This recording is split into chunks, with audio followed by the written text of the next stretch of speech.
Bonjour, je suis Fleur Breteau, je suis la porte-parole du collectif Cancer Colère et nous sommes invités aujourd'hui au festival de Douarnenez à une table ronde pour parler de la santé publique, des algues vertes et aussi de l'épidémie de cancer et des liens, des causes politiques de ces problèmes liés aux pesticides et à l'empoisonnement généralisé.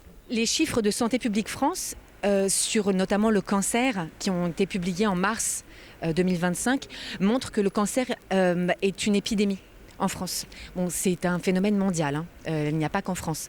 Et que le cancer augmente dans toutes les catégories de population et c'est particulièrement inquiétant chez les enfants et les jeunes adultes. Le cancer est devenu la deuxième cause de mortalité chez les enfants après les accidents. Les cancers ont doublé depuis 1990 en France et il y a 6 cancers qui sont en augmentation inquiétante chez les 15 à 39 ans. Donc les causes individuelles qui permettaient jusqu'à présent d'expliquer la hausse des cancers, à savoir la consommation d'alcool et de tabac qui a baissé de 25% en 40 ans. Donc ça n'est pas... on ne peut pas imputer l'augmentation des cancers à ces pratiques individuelles et le vieillissement de la population. Ce sont des arguments qui ne tiennent pas pour expliquer l'épidémie de cancer. Et quand il y a une épidémie, les causes, elles sont politiques, elles sont structurelles. Donc faut sortir du prisme des causes individuelles. Et nous, Cancer Colère, on est là pour dire le cancer a des causes politiques, systémiques, et on est là pour les dénoncer. Et évidemment, il y a deux causes assez majeures au cancer aujourd'hui, à savoir l'usage hasardeux et massif des produits phytosanitaires et les inégalités sociales.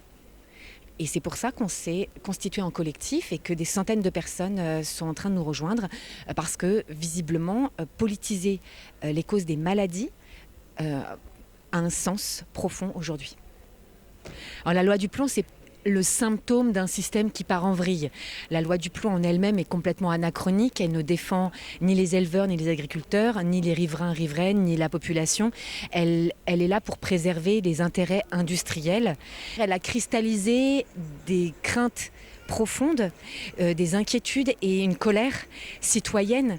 C'est éminemment politique, la santé publique, et ça permet de s'unir les uns les autres, les unes les autres, autour d'un sujet qui nous touche tous. Et les gens qui disent non à la loi du plomb, c'est parce qu'on refuse ce monde qui nous est imposé, ce modèle agricole qui nous est imposé et qui contient les pesticides. Donc en fait, c'est une loi qui répond à aucun besoin, à part ceux des industriels. Donc effectivement, ça cristallise des colères.